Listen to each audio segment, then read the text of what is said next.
अब हम लोग मूव करते हैं अपने नेक्स्ट क्वेश्चन पे। ध्यान से देखो, अब्दुल भाई driving to school computes the average speed for his trip to be 20 kilometre per hour. यानी कि अब्दुल जब अपने स्कूल जा रहा था तो उस समय वो ड्राइव करते हुए जा रहा था और उसका एवरेज स्पीड गिवन है that is 20 kilometre per hour. अब क्या बोल रहा है, on his return trip along the same route, जब उसी रूट से वो वापस आ रहा था तो कम ट्रैफिक होने की वजह से उसका एवरेज स्पीड हो गया 30 किलोमीटर पर आवर। अब ध्यान से देखो, अगर ट्रैफिक कम है तो ऑब्वियसली वो ज्यादा स्पीड से आएगा, और ज्यादा स्पीड से आएगा तो एवरेज स्पीड भी तो इंक्रीज होएगा ही ना, तो 20 से इसलिए स्पीड 30 हो गया। अब बोल रहा है what is the average speed for Abdul trip, यानी कि पूरे ट्रिप का वो एवरेज स्पीड पूछा है। ठीक है, जाने का एवरेज स्पीड गिवन है, आने का एवरेज स्पीड गिवन है, और पूछ रहा है पूरे ट्रिप का एवरेज स्पीड। तो सबसे पहले हम क्या करेंगे, जो हमें पूछ रहा है उसका सबसे पहले फॉर्मूला लिखते हैं। ठीक है, अगर हम एवरेज स्पीड का फॉर्मूला लिखे तो बताना जरा क्या होता है, total distance travelled divided by total time taken, यही तो फॉर्मूला होता है ना। अब हम यहाँ पे average speed for full trip, यानी कि जाने का और आने का दोनों का हम लोग यहाँ पे एवरेज स्पीड निकाल रहे हैं, वही तो क्वेश्चन में पूछा है ना।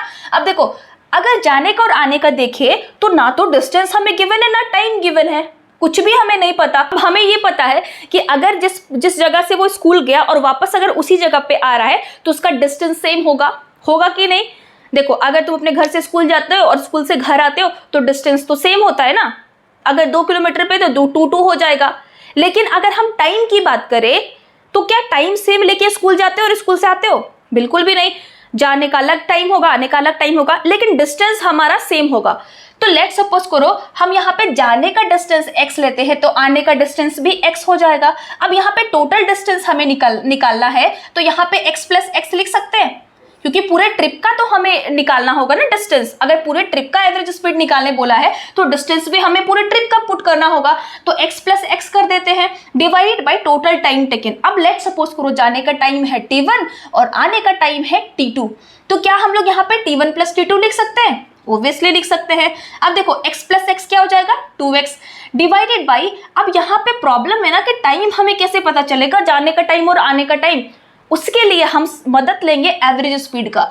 अब हम यहाँ पे जाने का सिर्फ एवरेज स्पीड लिख रहे हैं। ठीक है, एवरेज स्पीड का क्या फॉर्मूला होता है, टोटल डिस्टेंस। अब अगर जाने का एवरेज स्पीड हम यहाँ पे निकाल रहे हैं तो डिस्टेंस भी हमें सिर्फ जाने का ही लिखना होगा, डिवाइडेड बाय टाइम भी सिर्फ जाने का लिखना होगा। अब एवरेज स्पीड कितना है 20, that will be equals to x divided by t1। अब t1 आया हमारा x डिवाइडेड बाय 20। उसी प्रकार से हम लोग t2 भी निकालेंगे। कैसे, इसी तरीके से फॉर्मूला में पुट करो, यहाँ पे t2 हो जाएगा, यहाँ पे 20 की जगह पे 30 हो जाएगा, तो t2 का वैल्यू निकालोगे तो x डिवाइडेड बाय 30 आएगा। क्लियर है दोनों। अब यहाँ पे t1 का वैल्यू पुट कर दो, x divided bye 20 plus x divided bye 30, तो क्या हो जाएगा, यहाँ पे सबसे पहले हम लोग x को कॉमन ले लेते हैं, तो यहाँ पे क्या होगा 1 divided by 20 plus 1 divided by 30। अब ध्यान से देखो, क्या ये x और x कैंसिल हो जाएगा, ऑब्वियसली 2 डिवाइडेड बाय, अब हम लोग यहाँ पे एलसीएम लेंगे, 20 और 30 का एलसीएम 60, 20 3 जा 60 प्लस 30 2 जा 60। अब देखो नीचे वाले टर्म में जो नीचे होता है ना उसको अगर हम लोग ऊपर भेजते तो वो 2 के साथ मल्टीप्लाई में हो जाएगा, यानी कि ऊपर वाले टर्म से मल्टीप्लाई हो जाता है।